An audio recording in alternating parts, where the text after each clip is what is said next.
Hi, Jana. Thanks for joining me on the podcast. Hi, Caleb. You're welcome. Thanks for having me. For everyone who doesn't know Jana, you, in my brain, you're just the lead person that runs the entire art center. Do you have what's your actual title? I don't have a title. They just call me the lead person who runs the art center every That's time very they long. refer to me. I should have come up That's with actually an my acronym. email, the lead person who runs the art center at publicworksartcenter.org. No, I'm the executive director over at Public Works Art Center. Yeah, that's. I was gonna go with director, but I was like, that's not official enough. There needs to be something else. Executive, though. I've never understood like all these titles. I came into this being a writer. Never was in the corporate or the nonprofit world. So I'm kind of still learning titles. The other day I met a deputy director. Oh. And I don't know that they loved the line of questioning that I went into, because I was like, wait, what is a deputy director? Do you have like a little star badge?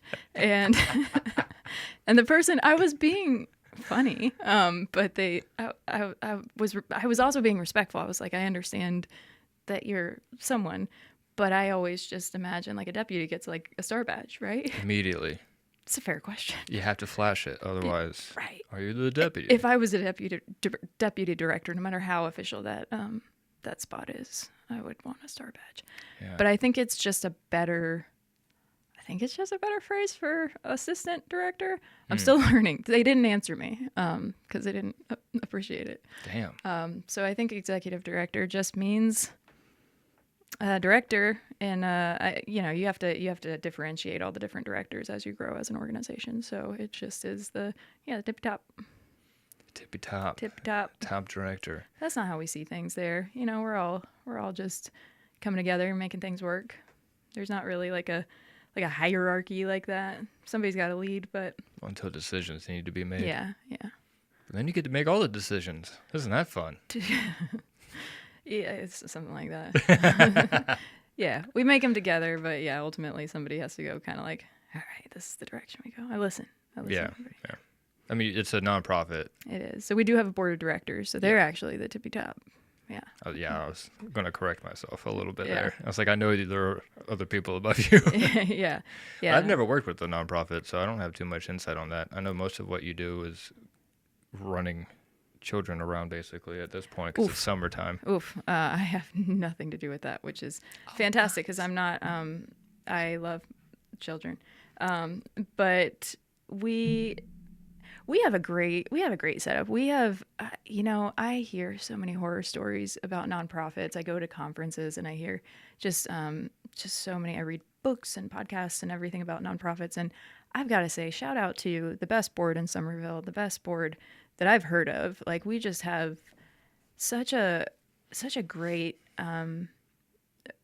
team. Like, we have a group of people who are just like respectful, and they don't try to like get into the weeds of what we're doing as an organization. You hear these stories of like people who are on a board of directors who just want to who want to micromanage everybody on the staff, and who show up and are just trying to like do your job for you, and who, and they just kind of like know where they stand and they're interested. Right now they're helping fundraise for a big fundraiser we have coming up, which we'll talk about, I'm sure. But they're helpful, they're insightful, they give advice where they need to give advice. I call upon them when I need to. They're mentors.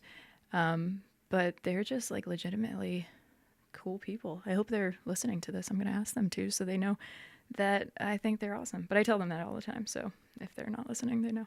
That's good. At least you say it to their face. I do. I say that to their faces all the time. With behind the back compliments, I'll never say it to you. Yeah, that's cool. And then now I guess we have 10 staff members, which is crazy. Yeah, no kidding. You used to teach there. Yeah. Once upon a time. Once upon a time. And when you taught there, we had 2 staff members. Yeah, there's nobody.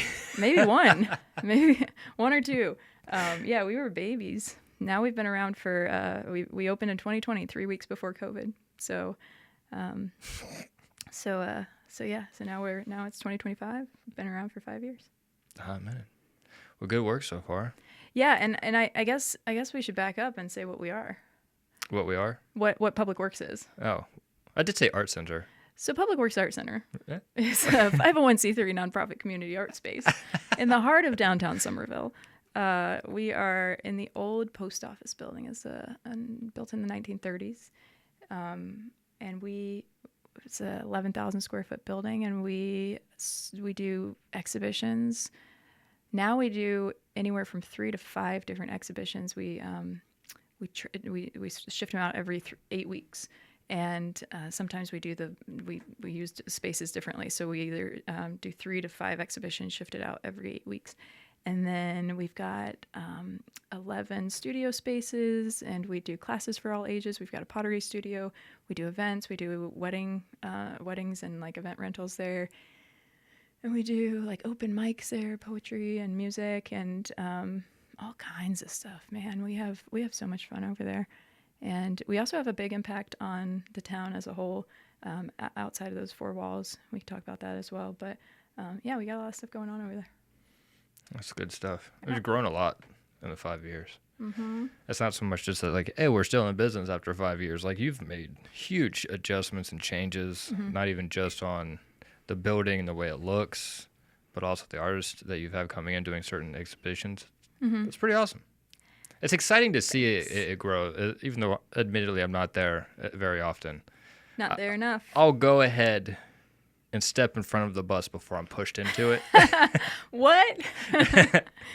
But I often see everything that you guys are doing, people talking about the expositions. It's nice because you will also tell me what's going on there. And like, you should go, motherfucker. And I'm like, I'll do it. And then... I would never say that word. Yeah, that's... Of course not. No, you're very clean-mouthed. But it is really cool to see, especially since long before this even started, you ranting about how important art was in Summerville and how little art we had in Summerville. So it's very cool. Yeah, there's like 7 things I want to respond to in that. One, I was looking at a chart this morning, and there's on LinkedIn, because I'm a business lady.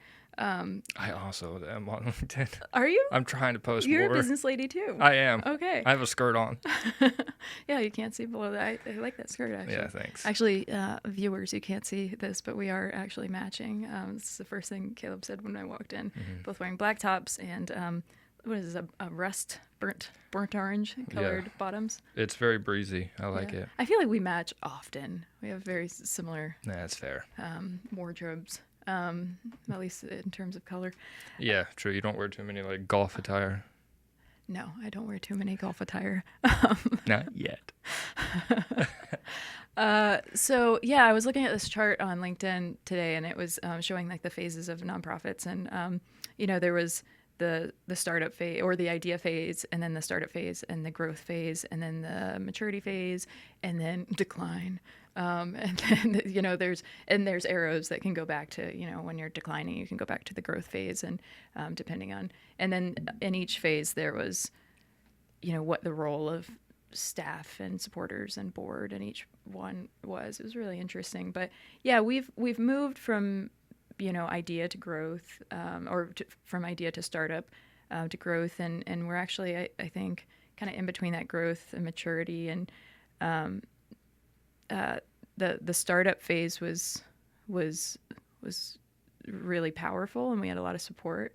But we're out of that, I think, now. We've definitely matured past the startup phase, so that's pretty cool to have kind of blossomed from there. So definitely, and then I used to rant a lot about what Summerville could be, and it was cool because a lot of people were having that same conversation. And so Public Works started because 9 people got together who were having that similar conversation. There were 9 people on the original board.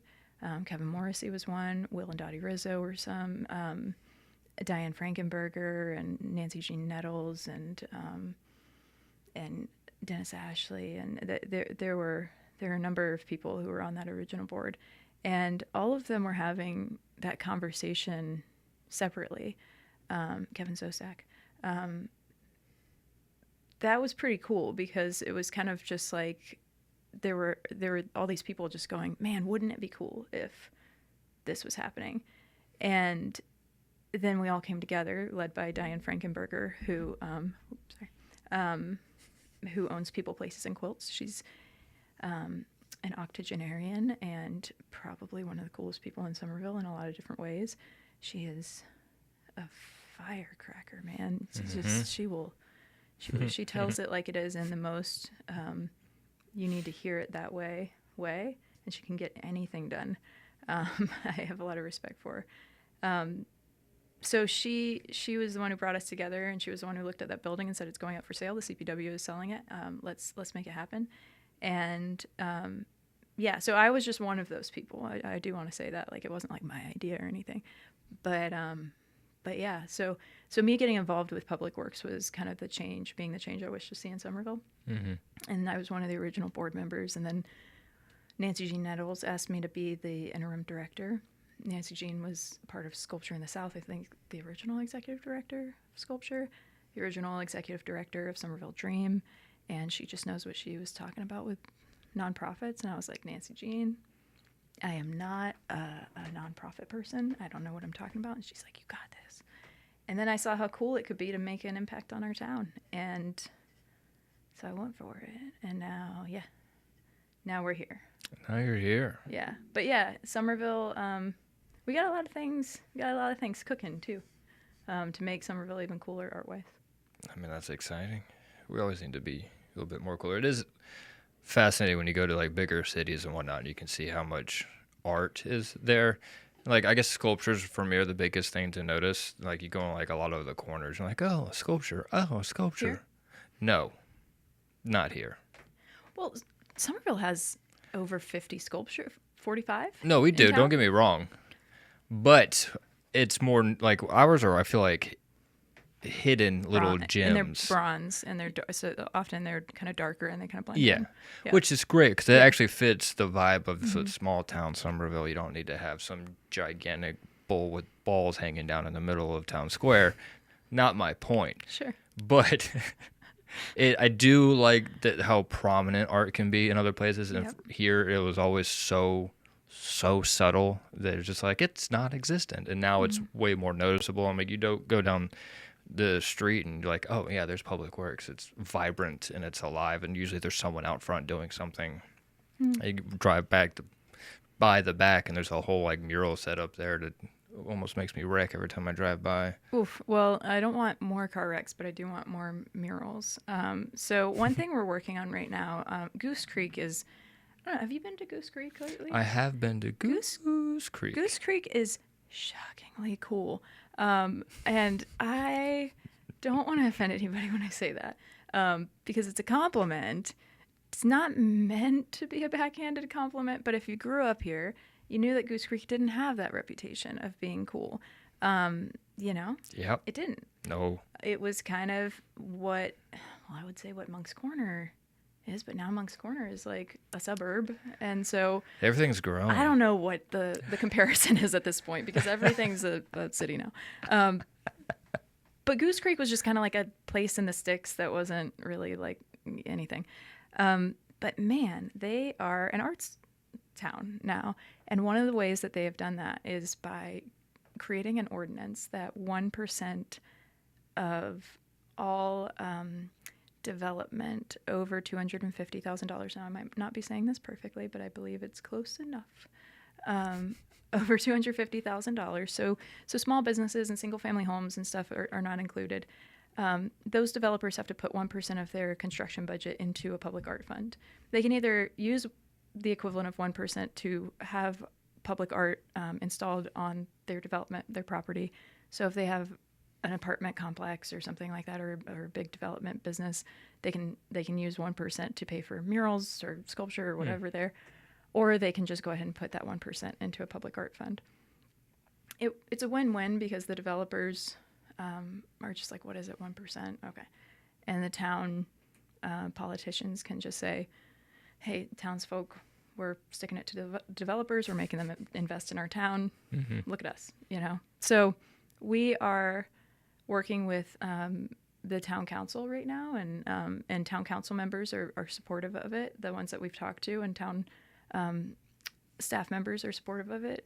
Mayor is down. We've got some stuff drafted at the town level, and we've started with Summerville's first arts committee. So we've never had a committee at the town level. You know, the town government. We have like the BAR. I think, is that a committee? I don't know if that's a committee. But like there's a bike and pedestrian committee. There's like all these like different committees that report to the town, and they make recommendations like, hey, you should use some of the budget to like fix that sidewalk over there. You should use some of this budget. Okay, yeah. So for the first time ever, we now have like an arts committee, and Public Works was a big part of making that happen. Very nice. That's exciting. Yeah, and so that's how we kind of have an impact outside of our four walls. That committee is the first step in getting toward that ordinance happening here in Summerville. So once we have that, we'll be able to hopefully we can get that passed here, and we'll be able to have more public art, because now we have a fund where the taxpayers don't have to pay any extra money, and the town doesn't have to like find money in the budget for it. It just kind of comes from a different place. The developers who are developing all over this town, I was about to say it's everywhere, just pay for it. And Great. so, yeah, we're working on Love that. Yeah. So hopefully more public art coming soon. Yeah. And we are actually having a mural installed, should the BAR approve it, which I'm hoping they will, in September, a big one on the People, Place, and Quilts building. It's going to be really cool. It's a little different. And that's why I'm hoping the BAR approves it, because it's Summerville, and it's not crazy different aesthetics wise, but it is a little different. It's not azaleas and sweet tea. It's a little like folk arty, and it's animals and it's folk art, but it's different than Summerville's scene. So we'll see. I mean, I'm all here for that. That's great. More artistic, not like pushing the boundaries so much, but like if you get if I see any more sweet tea and magnolia or azalea flowers, I'm just going to lose my mind. I think that we can all agree we love Summerville for the aesthetics. I mean, Summerville's beautiful. We have this incredible little gem that, like, I love what we have here. It's nothing, nobody else has this in the area, this like cute little downtown area. Like, that is so special, and we should preserve the aesthetics of it. Agreed. I think that it can go hand in hand with, like, I always say, like, nobody's trying to put snakes and robots on the side of Garen's Pharmacy. Like, we don't want that. You know, that's not what anybody's trying to do right now. We agree. know that, like, robots do not go on the side of Garen's Pharmacy. But could there, you know, does it have to be magnolias and sweet tea? You know, is there something kind of in between the two? So I think that that's where Public Works comes in, and other visual arts, you know, educators and that sort of thing. We've now established, we're in the final stages of establishing downtown Summerville as a designated cultural district with the state of South Carolina. That's with Brad Erickson of South Porch Artist Residency, and a couple of us have been working on this project. That's another thing that we're doing we're doing it through Summerville Dream, establishing downtown Summerville as a designated cultural district through the South Carolina Arts Commission, which will be a very big deal for Summerville. What I'd like to see is for the committee that is established once we are an official cultural district, and that, like, just, it's kind of just like bragging rights, and they'll like give us attention, and like we'll just be on the map of like all the, like, this, it'll just be like give us credit as we are an arts destination town, and then maybe the tourism of Summerville will start promoting us as like an arts town. Yeah. And there's some domino effects that I'd like to see from that. But when we do that, I'd like to see that committee that runs the cultural district be maybe the ones who review murals with a certain set of aesthetic standards, but and maybe the BAR can review signs and architecture. That'd and be maybe, cool. You know, maybe visual artists start reviewing mural, but that's just, yeah. Anyway. Just little dreams we're working on. Yeah. So anyway, so Public Works has, you know, we are this like kind of four walls of 135 West Richardson Avenue, but we also are trying to, you know, also have an impact on, you know, the cultural landscape of Summerville as well. We're trying to kind of make Summerville a destination and I like have that. a stronger impact. I like that a lot. There's a lot of other things, but I'm not going to get boring. More boring. More boring. Last week, I think it was, I talked to Eddie Crosby, who works with the county and the education system. And one of the biggest things he was talking about is trying to like tweak and improve things with the community base and working with people. And I was like, oh yeah, that's great, which ties into what I was talking about with you. Like the community aspect is very cool and important, because you could always just start a nonprofit and just sit in your own building and never expand outside. Yeah.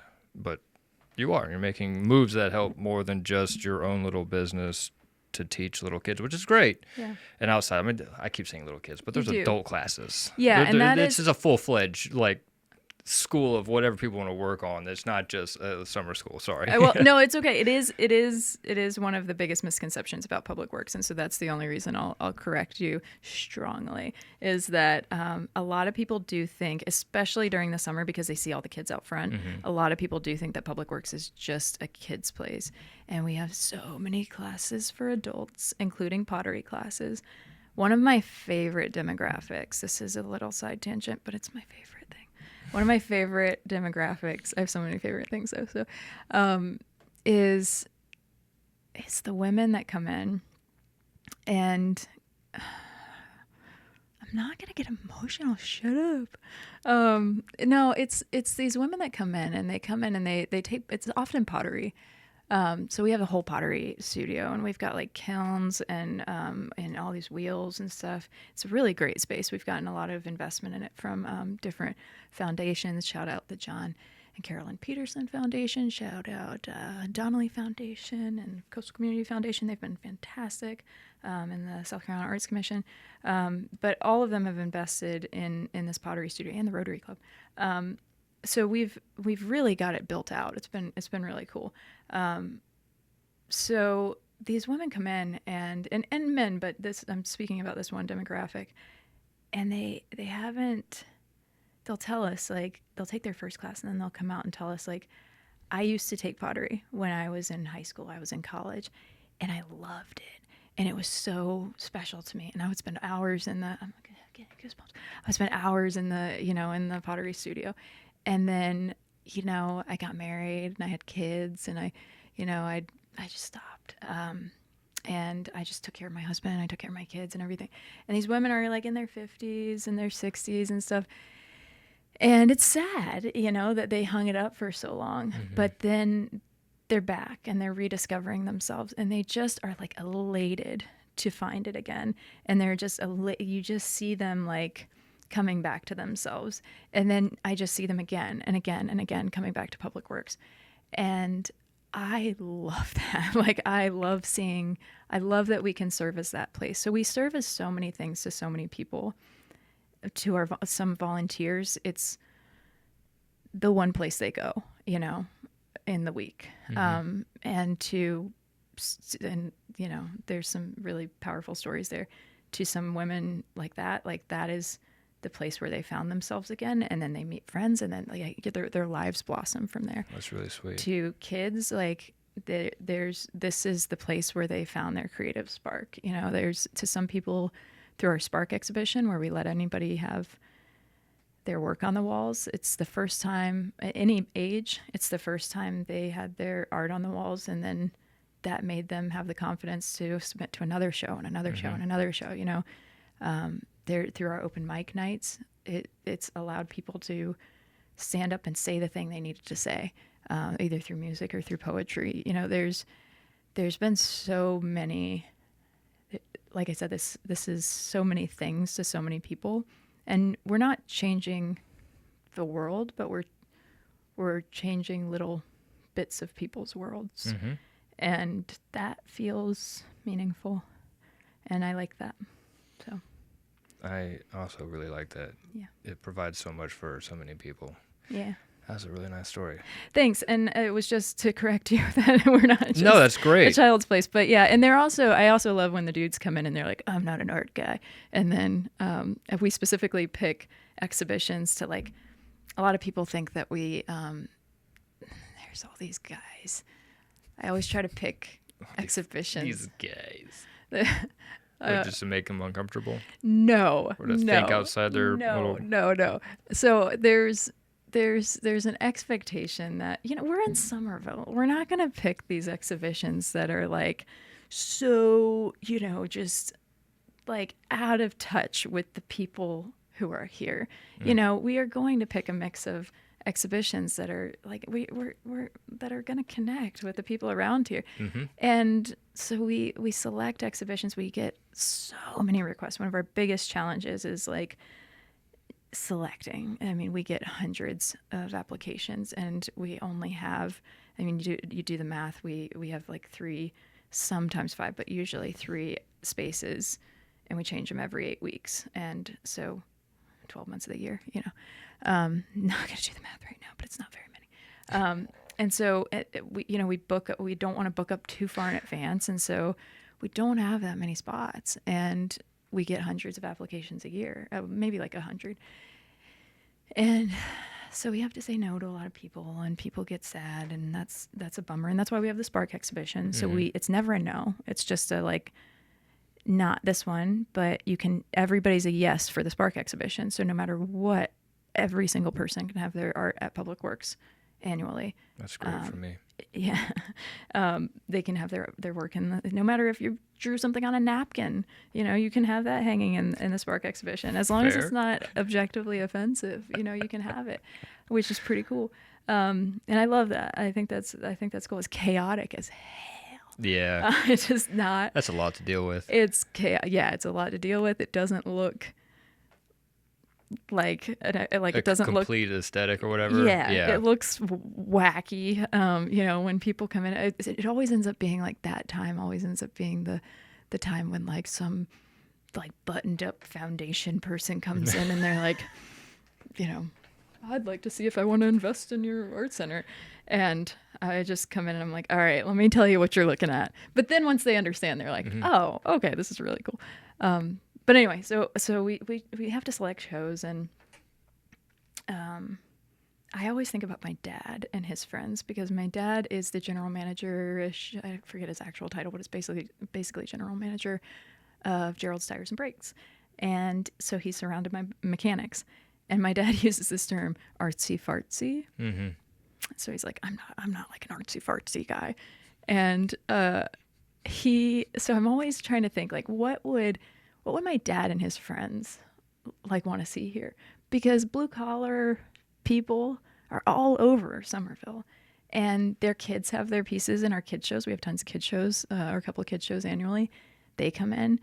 I want them, we're a tourist destination. We're free admission, all of them. I haven't said that. So, people just like kind of wander in. I want people to connect with the work. I don't want all this cerebral stuff that people come in and they just go, I don't get it.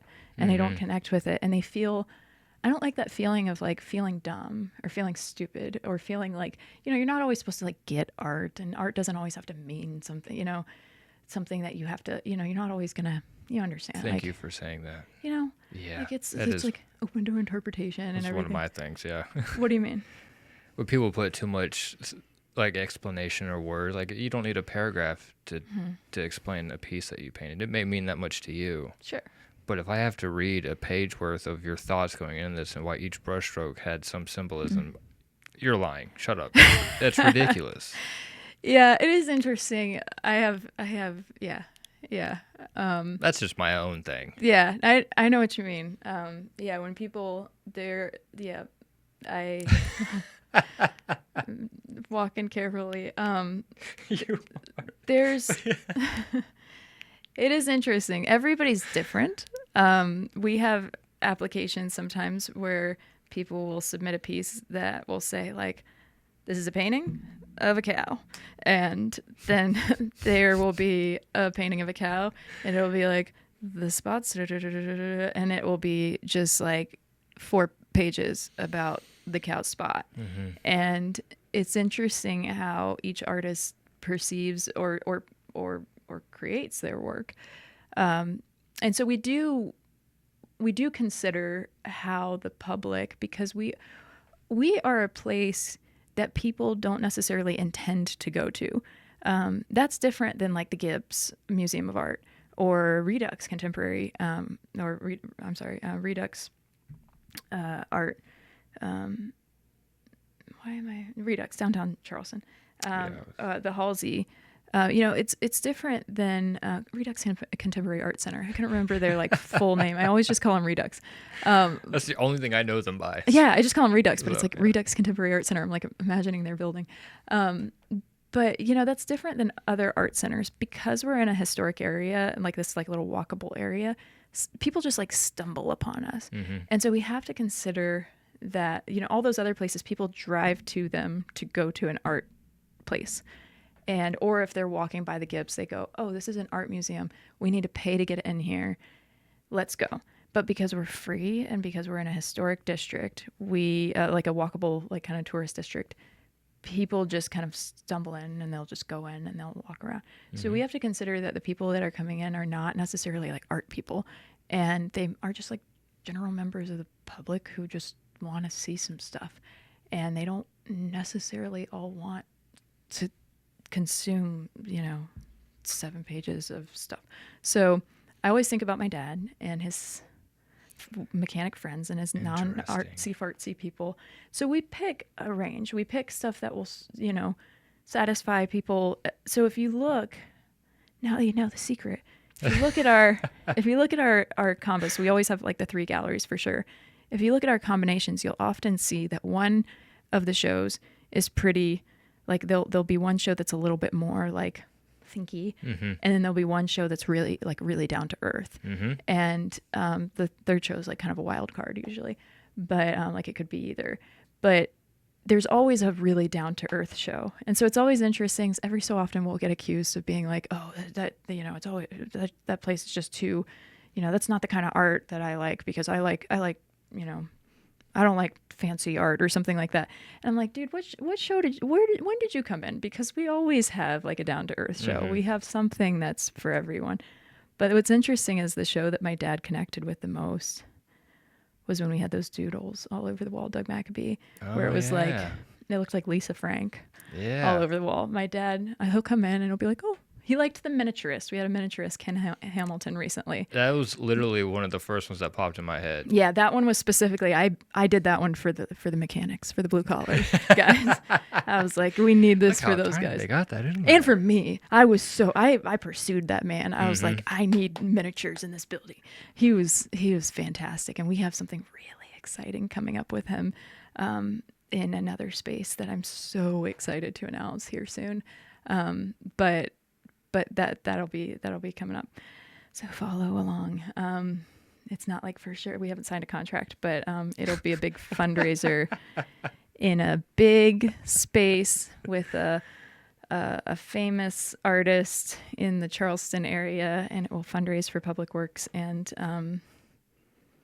it rhymes with Schmeeple, and it's in his space.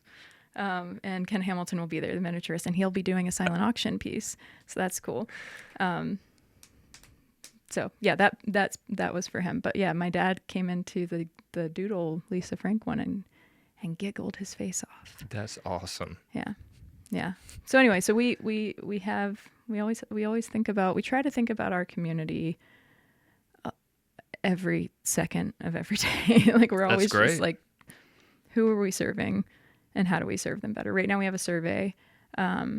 It's all over our social media. It's on every newsletter that we have out, and it's in flyers in our building.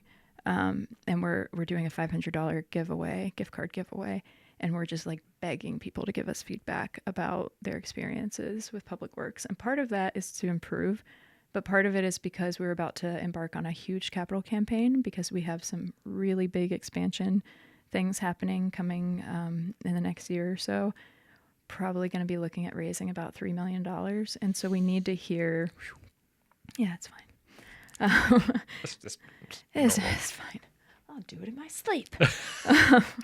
Just kidding. Haven't ever raised that much money. But it's fine. So we want people's stories. How has this place impacted them? How has it impacted their families? And the big question, what would Summerville look like without Public Works? That's one of the questions. And a lot of the answers I'm getting so far, I have 29 responses as of last night. And there's so many people that are like, sad. And I'm like, come on, I need a little bit more. Like, we have a question that's asking if people want to be videoed as well, because we want to get some video interviews. All of this is to maybe, some of this will be to show this to possible donors. You know, when you have like a beautiful statue that's built, but it's not taken care of well, and it gets like muck and grime that kind of grows over it, and it's weathered down too much, and no one like polished it when they needed to polish it and everything. That's how I feel. I turn 39 next month, and that's how I feel right now. Damn it, Jana, that's not where I was going with this. I feel like that's what Summerville would be without the culture that you're bringing there. Hey, that's nice. It has so much small town-ness to it that everyone loves and enjoys. But the way things were going, it wouldn't have changed any. It just would have just receded and been weathered down by time and everyone else kind of like moving on past it. Because when you show up, you get the historicness in the beautiful small town like downtown Summerville area. Hutchinson Square, there's that little fountain. Sure. There's the fountain. Right? There's a train that is loud as ever when it goes by. But then what? Then nothing. You can go to the little boutiques, sure, but then like if you're not trying to spend any money, then you're not going into those boutiques. So there's just nothing there to keep people there. And so the statue weathers. It's sad. Now you have the art center that provides a whole bunch of stuff outside of just your building. So you're flourishing other aspects of Summerville, which brings more people to spend just recreational time here. I mean, obviously the parks help, but it's almost like in the same, with the way my brain puts it together, like the beauty and simplicity of living and experiencing the world at a park, you would also get inside of like an art center, the sense that you're getting other people's like perspectives based upon the art and what's presented there. But also the passion that goes into like wanting to provide for other people to have a better life is so nurturing to a small town. So I don't think Summerville would be Summerville without Public Works at this point. So you're gonna get interviewed for the that was my submission to be on TV. You actually were on TV once for who interviewed you early in the I forgot about that. Somebody did interview you about Public Works and what it meant, and it was something early on. I remember it was like a news station or something. I can't remember. It was something. I remember you. I do remember spoke being like this about it. Yeah. Thank you. No, that's really insightful, and I really appreciate you saying that.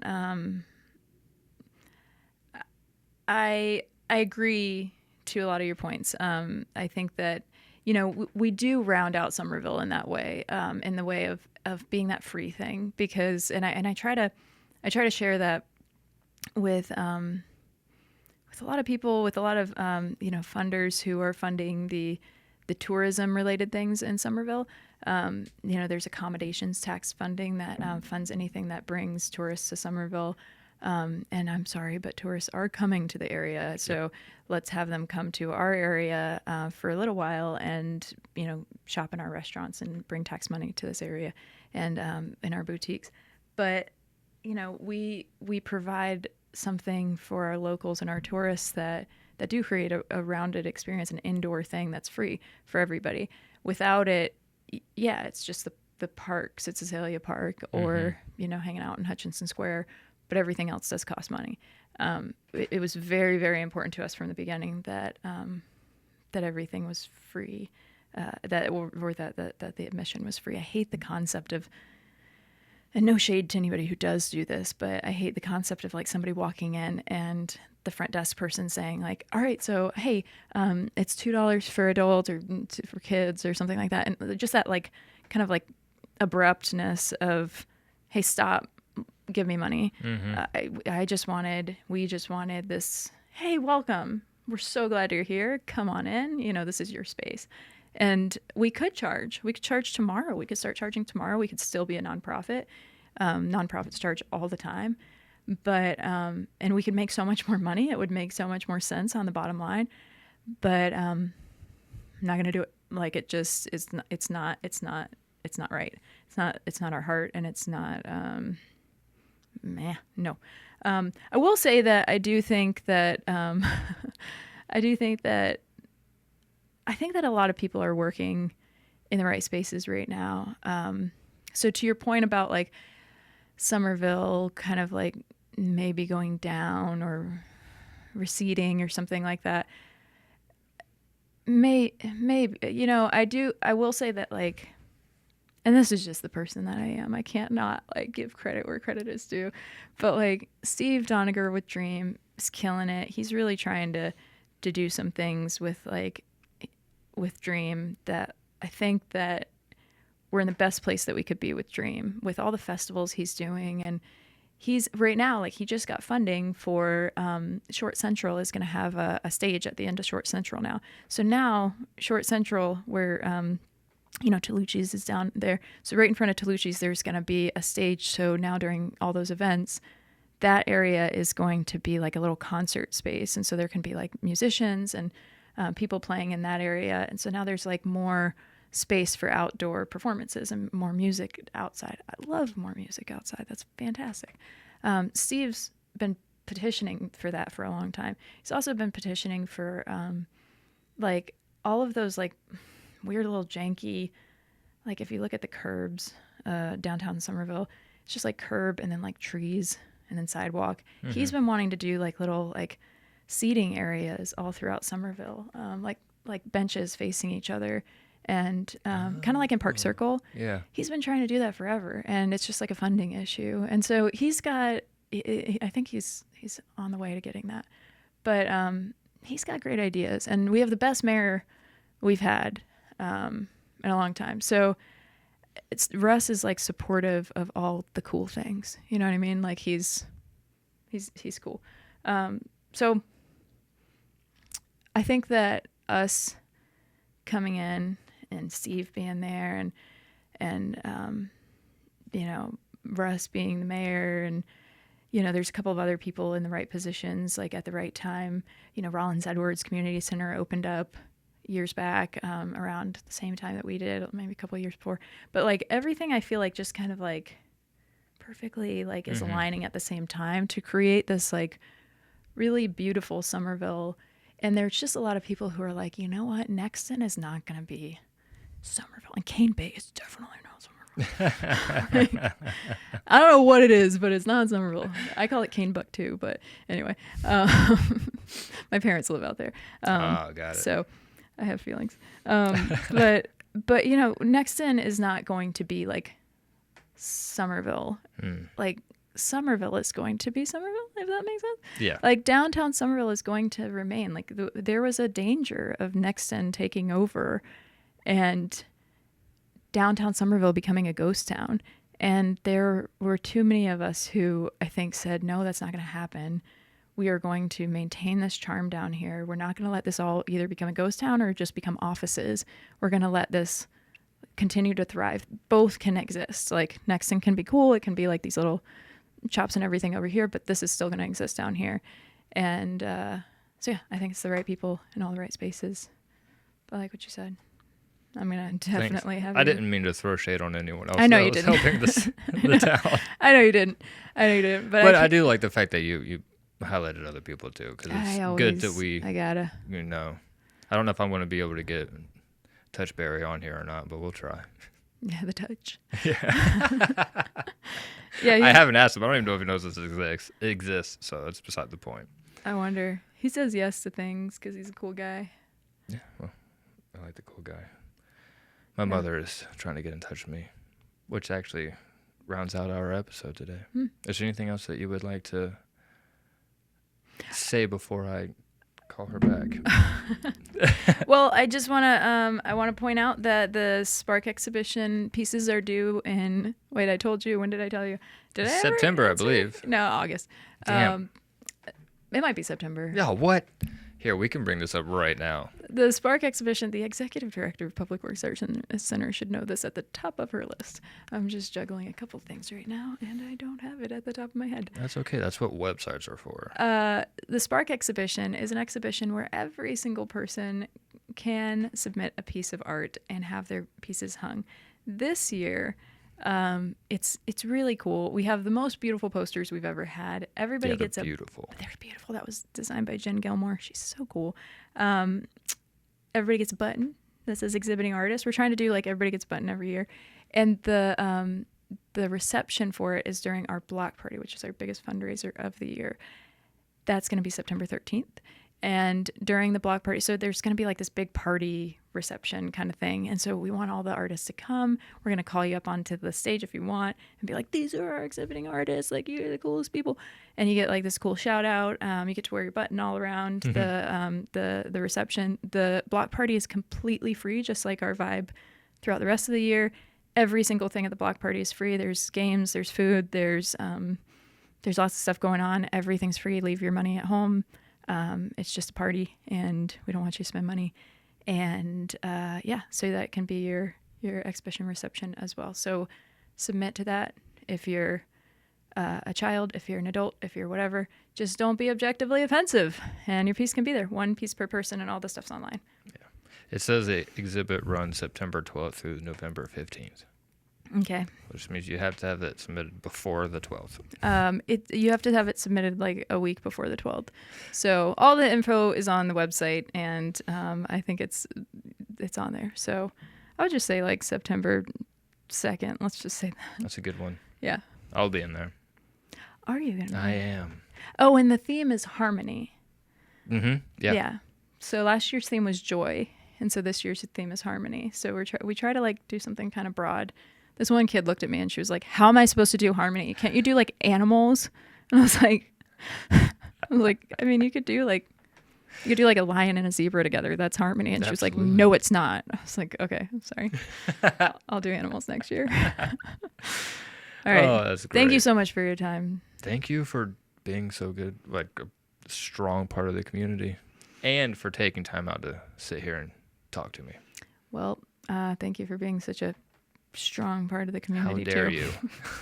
You can't use my words against me. All right, bye. Bye. Oh, also, if you have the chance, follow Public Works on social media. Yeah, that'd be cool.